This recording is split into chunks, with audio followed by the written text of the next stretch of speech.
tiene una solución o plantea un esquema de cómo poder salir de esta situación de duda en que hemos caído los hondureños en todos estos trámites, especialmente de estos hospitales. Voy con usted, Alejandra. Muchas gracias, don Eduardo. Así es, ya en compañía del diputado Ángel Darío Vanegas, también precandidato a la presidencia por el Partido Liberal.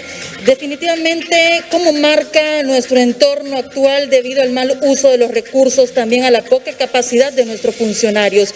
¿Cuál es la propuesta o qué planteamientos se esperan discutir para poder hacerle frente a esta situación bastante crítica en nuestro país, diputado? Muchas gracias, Alejandro. Muchas gracias, licenciado Maldonado, Auditorio Nacional de HCH.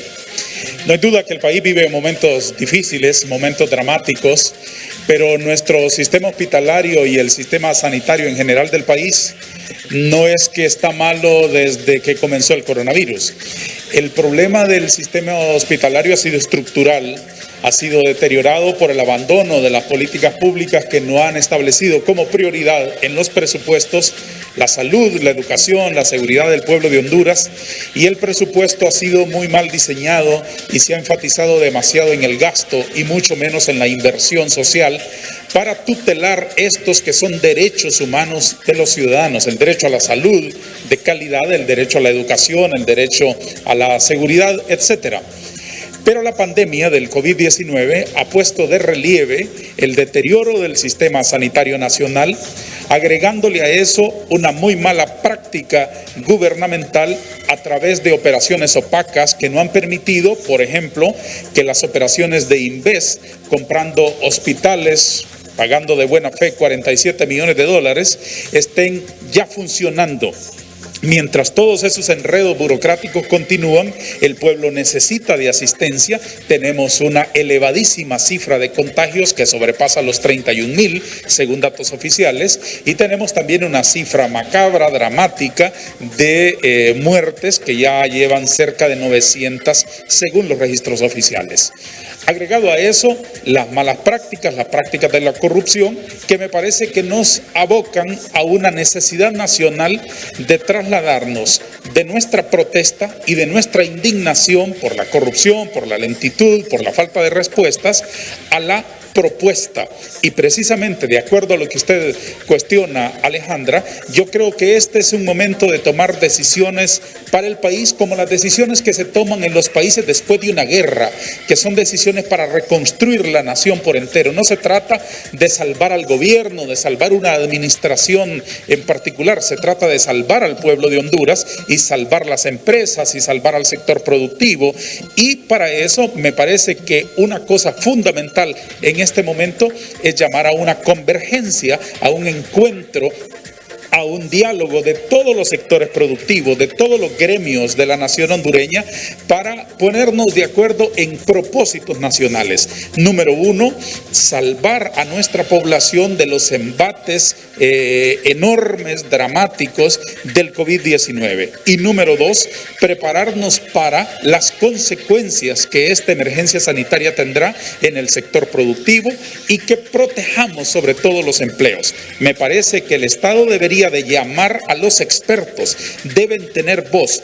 Los científicos, los académicos, los sectores que conocen del tema de la salud pública, y en segundo lugar crear un equipo multidisciplinario de hondureños a los cuales el gobierno debería darles la potestad de dirigir al país en esta pandemia en términos de las decisiones ante el fracaso del gobierno frente a tanta problemática. A propósito, diputado, ante la preocupación en el sector trabajador, ¿se espera legislar a favor de este sector bastante importante, ya que esto sin duda alguna va a dejar un impacto económico muy déficit o muy bajo? Más que una legislación aislada, yo creo que la nación hondureña está abogando abocada a una necesidad impostergable para trabajar en este sentido. Yo propongo la creación de un Fondo Nacional para la reconstrucción del aparato productivo, para la conservación de los empleos, para que no perdamos más puestos de empleo de los que ya hemos perdido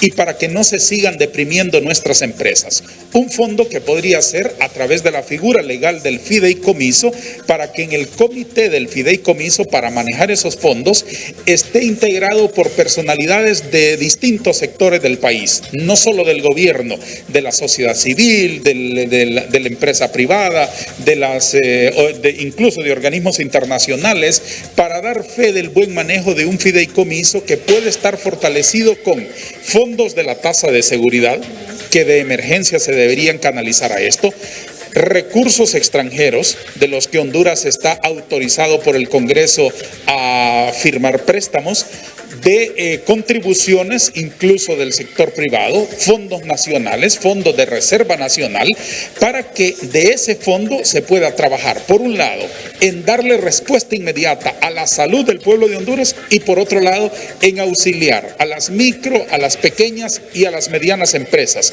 Podría ser bajo la figura de préstamos a larguísimo plazo, como se ha hecho en otras economías. Alemania lo hizo efectivamente con eficiencia, con ejemplaridad, evidentemente respetando las proporciones de nuestras economías, pero aquí que se pudiera tener la disponibilidad de esos recursos para que una empresa pudiera asumir la asistencia crediticia del Estado, préstamos a larguísimo plazo con un bajo nivel de interés, para que no se pierdan empleos, porque perder empleos es gravísimo. Eso sería como una segunda parte igualmente dramática de la pandemia. Ahora, en el caso, el presidente del Congreso Nacional ha asegurado que no se ha emitido ningún cheque en blanco para el manejo de los recursos o para destinarse en el tema de la pandemia COVID-19 y pide una rendición de cuentas. ¿Usted está de acuerdo? Plenamente, porque el Congreso, cuando autoriza al Poder Ejecutivo a una operación financiera, no le está autorizando para que esa plata se use bajo operaciones opacas o para que se malinviertan los fondos del pueblo de Honduras.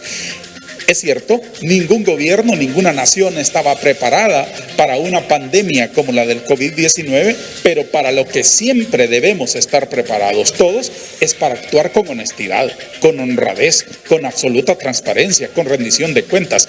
El hecho de autorizar a una institución para que haga compras directas, evadiendo la ley de la administración del Estado, evadiendo licitaciones y evadiendo todos esos trámites, no es una autorización para que no actúen correctamente.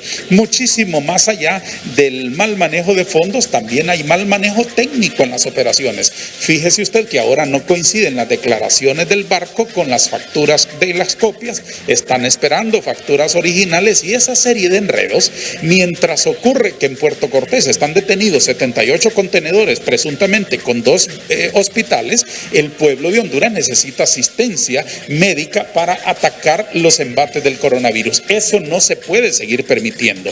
Hay que hacer un llamado para que pisen fuerte el acelerador, que le den respuestas a la población hondureña y que reconozca el gobierno su fracaso en algunas áreas y que pueda llamar a los expertos, a los que saben, para que hagamos un esfuerzo nacional por superar esta problemática. Finalmente, diputado Vanegas, las inconsistencias por parte de la Junta Directiva de Inversiones Estratégicas de Honduras retrasa el proceso de la instalación de estos hospitales. ¿Quién tiene que tomar el mando de esta institución que ha perdido exageradamente la credibilidad?